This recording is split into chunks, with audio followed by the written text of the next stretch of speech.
up, Rocco? Nice to meet you. Nice to meet you, bro. Too. So yeah, I'm here with Eddie from them Street San Diego Car Clubs. That's right. We've been around for 20 years. So Eddie's gonna take us around the city and show us how he low rides, how they do it in the lowrider culture. Well, I've been low riding for 4 years. I decided to join a car club that's family orientated and there's brotherhood. And I, got with them Streets San Diego Car Club. And there is, a lot of things that we do. We sponsor events. It's family orientated. We have barbecues. We do go-fons. We people that are in need, we do extend our hearts to them and we help them out. We do birthday cruise. It's all about family. It's all about brotherhood, helping each other out. And all we do is low ride, and it maintains us out of trouble. And that's what we're trying to point out to the generation now these years, that it's a good outcome. You put a little bit money into it, but at the end of the day, you're proud to be rolling in the streets, people taking video of your car, giving you a thumbs up. It's a good thing. Me and my wife, we enjoy it, and this is what I do now.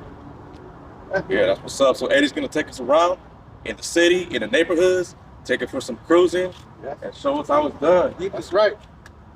Let's do this.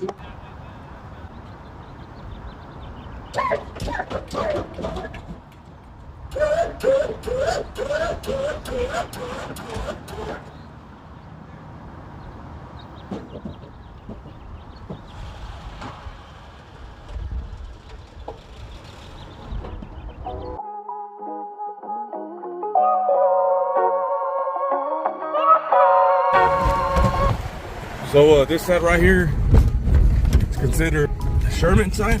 Yeah. And then on the right side is Logan Heights. Logan What Heights. divides Sherman and Logan is the railroad tracks. Oh, okay, damn. Yeah. That's crazy. And this is where the West Coast 30, the Crips. Yeah. This is their hangout right here. All this right here. These are the OGs. Yeah. Oh, that was them right there. Yeah, those are OGs and Crips, 30s. This is the main spot right here. 30 Crips. Yeah. Right here. That's the liquor store right there. That's the liquor store. That's where the Crips be doing them videos on YouTube. Oh, yeah. Right there.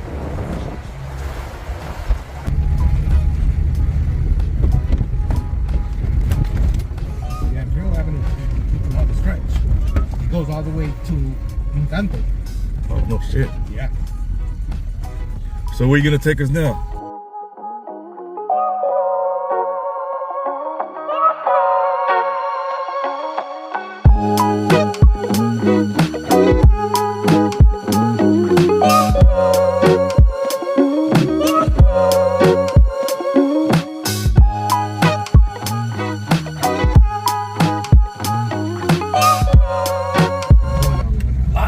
So they decided to make it a police division. That used to be a welfare office. Oh, no shit. Yeah. So imagine back in the 80s and 90s how bad it was. Yeah. So they decided to, make a police department. That way, they could, bring the crimes down and do this and that. But yeah, that used to be a welfare office. Yeah, what about down here? The trolley right here. That trolley, yeah, it's been there for a good while.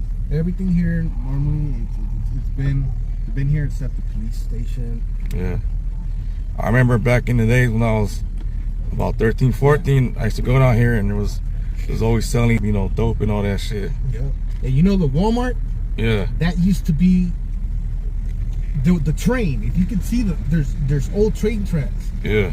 Okay, a big train used to park right there in the Walmart, and there was food for dogs, birds, horse, and they used to sell hay for the cows.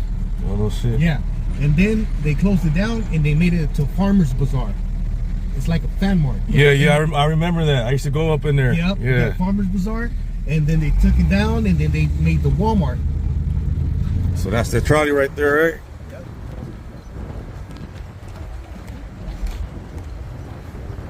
See those big tanks up there? Yeah. That's where the grinders used to be at. That's where they used to grind food and all that. That's what's up, a little history, huh? Yeah. These low-income apartments, what they did in Sherman Heights is that the Latino community that were living in houses that they were renting, Yeah. what the white people did is that they built these buildings right here and they had the, you know, Latino community that had low income, whatever, to apply to those apartments right there. So what happened was that a lot of them did get approved. They moved into those apartments. White people bought the properties. Yeah. And now, if you notice, Sherman Heights, it changed a lot. There's a lot of white people living there. Yeah, so you could say it's like gentrification. Yeah. So, yeah. So now there's a lot of white people living there. You know, we Mexicans, what we do, we live in a household, 6, 7 people, and we all share rents, and we make it. Yeah. Now it's not like that. So if you're not a homeowner now these days here in Sherman Heights or in Barrio Logan, I mean, everything went up. Yeah. The studio right now, across the street from where I live, is $1,600 studio. Just because they made the Petco Park and there's a Walmart. Yeah, that's crazy, man. Barrio Logan changed a lot too. Yeah, big time. A lot. And I mean, in a good way, it's good. It's good because, you know, we need some change. Yeah.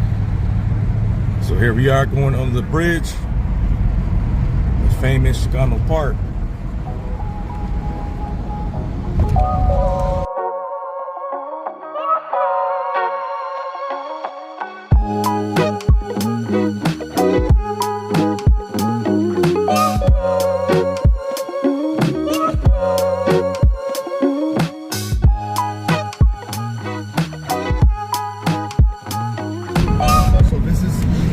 Cinco de Mayo every year we have a Vuelta cruise right here. It starts from this here all the way over there and then back. So we just go in circles, cruise, we get together, hear music. Yeah. So it's every year on Cinco de Mayo. Yeah. How many of you guys get together? Well, there's different car clubs. There's a lot of car clubs that come here. And we all unite together. Yeah. And it's a good outcome. It gets very crowded, and it's beautiful. I mean, we all get along. We all just have a drink, hear music, cruise up and down, and enjoy our lives. Yeah, that's what's up. And we bring business. We bring money to all these businesses. Yeah, you know, it's all about brotherhood, man. Yeah. You know, all that violence and all that. Yeah. You know, find each other. That's you know, it shouldn't be like that, you know. Exactly.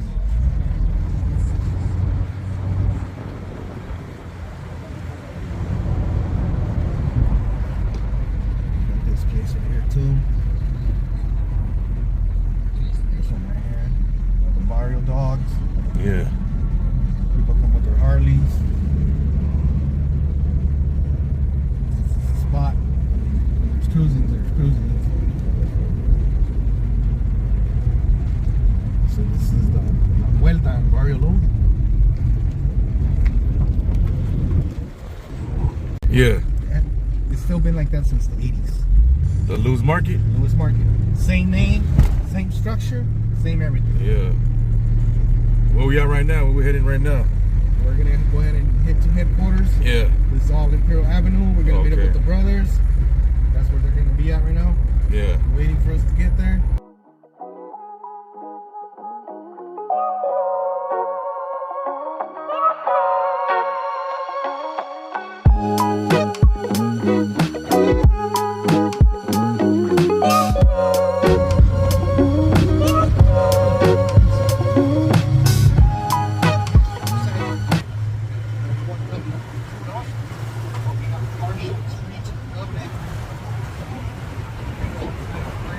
There's a lot of car clubs. Data, Game Over, Them Streets, Soledad, Bulldogs, Diego Style. There's a lot of car clubs out there, man. They do support, and all they do is lowride. So let me ask you a question. So what got you motivated in the whole you know, low riding and cars and stuff like that? You know what? To be honest with you. Back in the 80s, I always tell people this, and I tell the generation, the young generation, check this out. Every generation has its own thing going. In my generation, when I knew that was not killing each other with guns, because my dad was, and I don't know. back then I was still like to see sticks, rocks, bottles, without fist fight. But see, what kept me out of that was back then, I don't know if you remember, Yeah, I remember. breakdancing and popping. So that was a form that we used to gangbang. Other people from other neighborhoods will come, and instead of fighting, we'll break out the cardboard, the tape recorder, and we'll break each other. Boom, boom, start breakdancing and popping. That was our thing. That stopped. Then skateboard riding came along. A lot of people were skateboard riding, doing this and that. That stopped. And then we had other things to do, but hang out, start gangbanging, and stuff, right? Yeah. What was motivating me to get to lowriding was my uncle had today's anticipation that some nice and clean. He used to have sandbags back on the wagons, slabs. And I like it. Finally, I did get a car, I fixed it up. I didn't have no hydraulics to do it. It was cruising. Yeah. Highland was the place. But then, you know, there was gangbanging, there was a lot of stuff going on. So, you know, me as a young person, I got my car impounded. You know, so, and then what happened was that, you know, I fell into drugs. I did go to jail a lot of times. So, years went by, I met my beautiful wife, I met her, and I told her, you know what, I want to be a lowrider. You know, I'm sober, you know, we've been together for so long, I have a daughter with her, and I seen this car, the one I'm driving now, and it was a blessing, man. I seen this car parked below me, just regular, stop. I told my wife, you know what, I want that car. She goes, what are you going to do with it? I said, I'm going to fix it up on a lowrider. She's like, all right. I told her, get out and look in the mirror because you can barely see the numbers. So she finally managed to get the numbers right. And I called the lady and I told the lady, hey, you know what, I'm interested in the car. Let me go check it out. She goes, all right, I want to go check it out. I looked at the car. I said, let me test drive it. She goes, all right. So I said, you know what? We just went around the block. I said, the car is good. I didn't look at the miles or nothing. The interior's clean. It's not crashed. An old man comes out. She goes, go inside. And I go, who's that? She goes, that's my dad. Like, why you tell him to go inside? Because he's the first owner of this car. And he's too attached, but he's old already. The doctor's told him that he can't drive. And I said, all right. So how much you want for the car? She goes, give me $1,800. $1,800. I looked at the miles, 60,000 miles. I got the car from her, painted. Then I did leafing, pinstriping, hydraulics, rims, sounds. And you know what? Ever since it's been a project car, I'm going little by little more and more into it. And it's coming out good. And that's what, you know, it keeps me lowriding. It keeps you out of trouble. I got my son into lowriding.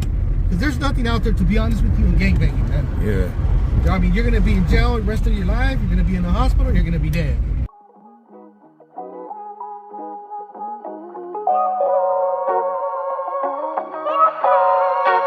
There are car shows, especially for car shows. There's cars that normally just for hops, nothing but hops. And then there's cars like me. We do go to car shows. We cruise the streets. You know, there's a little of everything. But at the end of the day, we're all one family, man. Yeah. So we're on 60th Street. And I believe we're heading to Encanto. We're in Encanto. Hell yeah. I had a family that lived over there off I believe 62nd by the trolley. My grandma used to take me out here. I used to catch the 4. And the 4, before there was a trolley station, it used to take us all the way from Claremont all the way down here to Encanto, the number 4. So yeah, me and my grandma would go out here on a mission, take me to visit my tío and my primos over here on 62nd. So it definitely brings good memories. And I used to get off right here at this bus stop right here with my grandma. And those weren't there, but those are all new.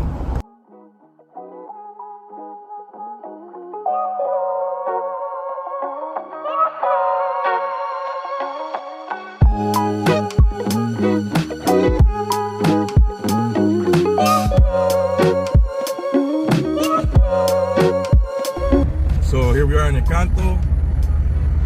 I remember the burrow over there. I used to go over there with the homie. It's still there.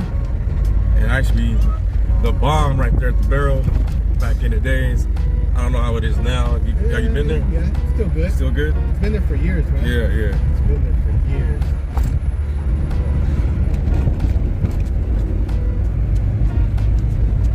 We're almost here. What is your all-time favorite oldie, or I listen to Mary Wells a lot. Mary Wells? Mary Wells, man. Motown. Yeah. That's since I was a kid. My dad always used to hear that. So it's already in my blood. Yeah, you got to give it up to Brian Woods too. We're here off of Ucrest in Imperial. Yeah, you weren't lying. Imperial does stretch out all the way It to. does. It goes all the way. So we're gonna meet some more brothers right now. They're gonna show us our cars. Headquarters. This is where the president, Yeah. the vice president, chief of command, and the treasury. Hell yeah. This is where we at. Head southeast on So who we are with them street? San Diego Car Club. So where you guys gonna take us? So right now we're gonna go to Seaport Village, and they're gonna show us how the whole low riding is all about, how they do it, and we're gonna go for a little ride. Let's do this.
So I'm so excited, guys. I'm with the president, Ernie, from the streets. Yo, what's up, y'all? How y'all doing?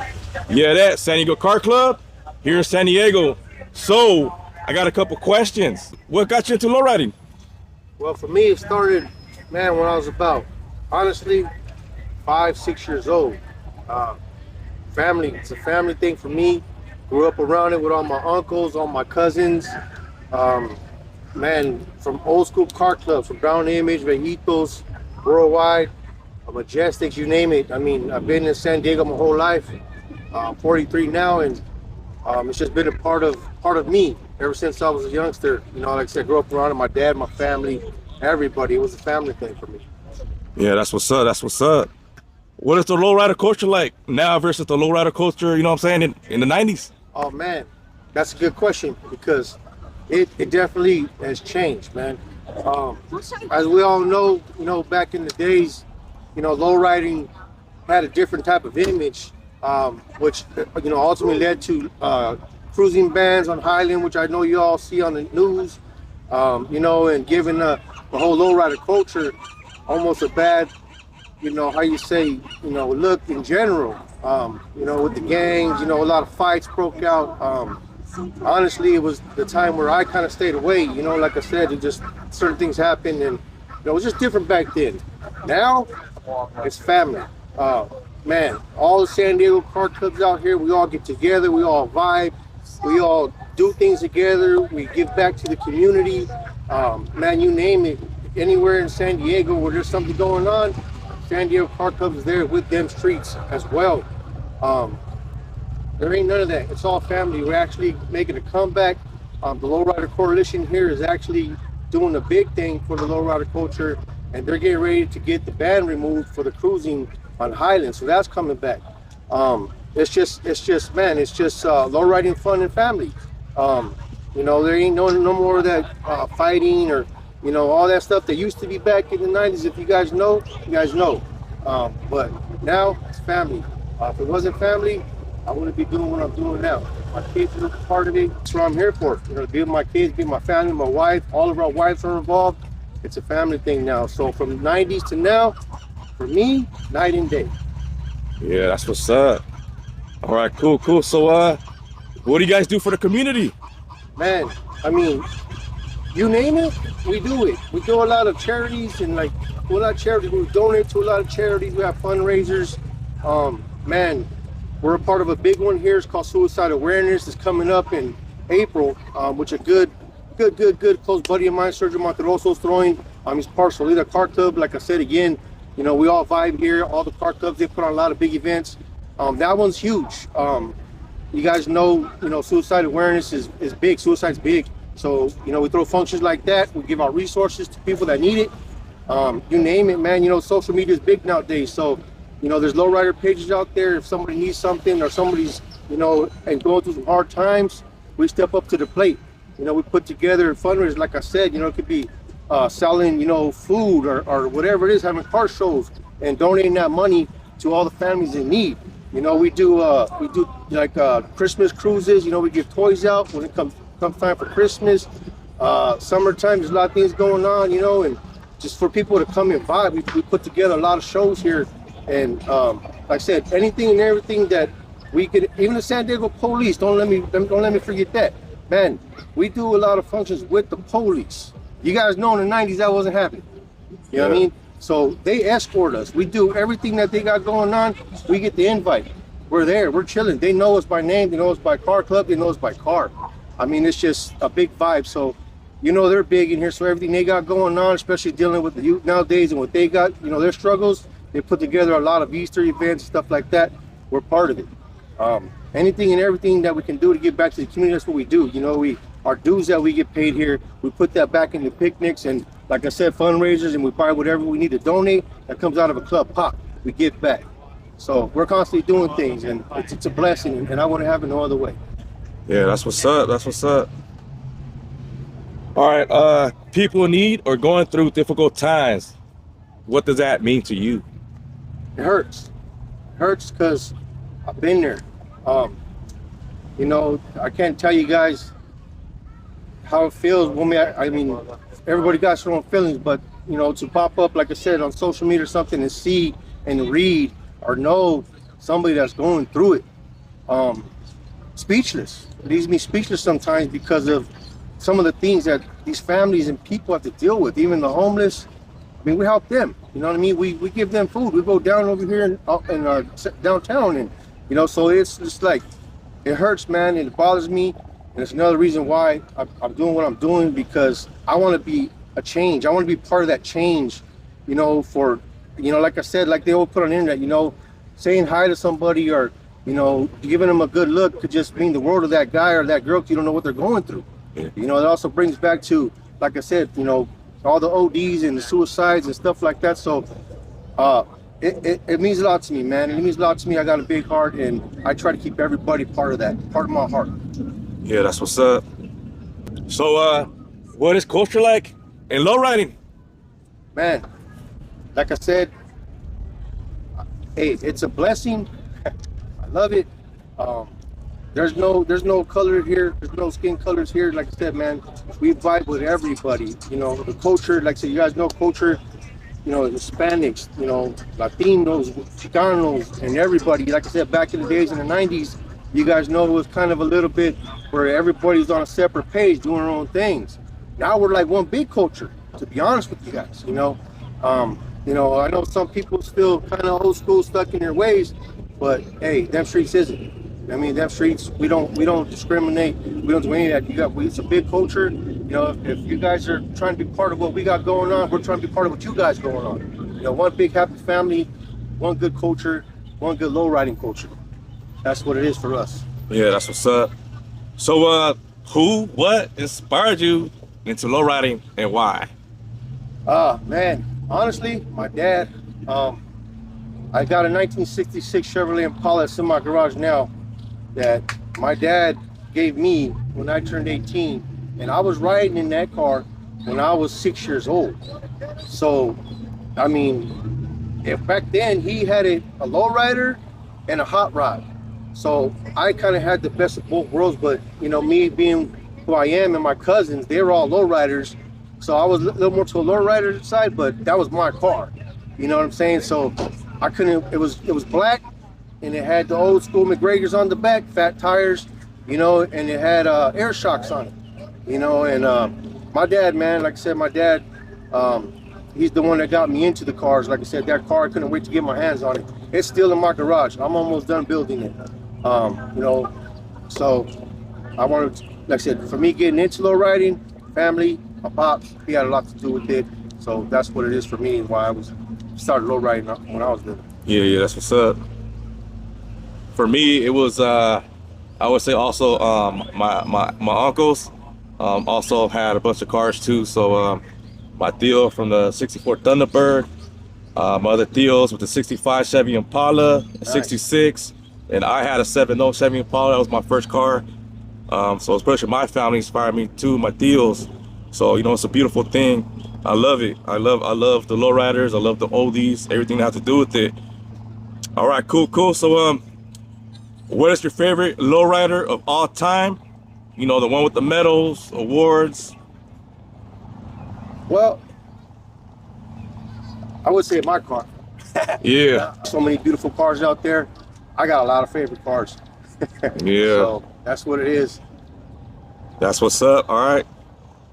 So you guys are a club that leads by example. For the future generations to come, what can you say about leading by example? Well, hopefully, you know, we're doing what we do, you know, and giving back the way we do. I mean, like I said, we even participate in our local schools, our middle schools. We just did a trunk or treat last Halloween over there at Audubon. I want them to, you know, get a positive outlook on low riding. And to be honest with you, it's already happening. The kids love the low riders, so they're the next generation coming up. So, you know, all that stuff that used to be is gone. They don't know about it. They're the new generation. So we want to be that role model to show them this is what low riding is all about. You know, this is what it is. You know, it's a brotherhood. It's a, you know, it's a family. It's culture. You know, and it's good times. It's good times for everybody. You know what I mean? And hopefully that'll inspire these kids to, you know, do good. And just like my kids, you know, my kids were blessed with their first lowrider, but they had to earn that lowrider by getting straight A's. So, like I said, it's almost like a incentive for these youngsters to see what we got going on, and they want it, you know, so they go after and they earn it, and doing positive things, you know what I'm saying, and doing good things, you know, getting that job, making that money, buying them parts, fixing their cars. So that's what we do. We show them, you know, we're fixing our cars, we'll get them on the wrench with us. You know, show me this is how you do it. My younger son, he wipes my car down. I show him all the time what's going on with it. He loves it, you know, so, well, at least I think he does, you know. Yeah. So, yeah, hopefully we just, what we're doing, man, when we're done, you know, we make an impact within this youth, and it's all worth it because we're having fun doing it, and I think it's working. Yeah, I agree. All right. So when there's a big bad rooster in the house, meaning a lowrider, what emotions, state of mind, you know, run through your head? To get back to the drawing board and upgrade mine. You know, for me, and personally, it's always an inspiration. Like basically, I get up and do something more when I see something like you said, a big bad rooster, lowrider, big dog. You know, something that like you look at and you're just like, man, that's nice. You know, that's what, you know, it's beautiful. For me, it just makes me build. It just makes me want to do more to my car.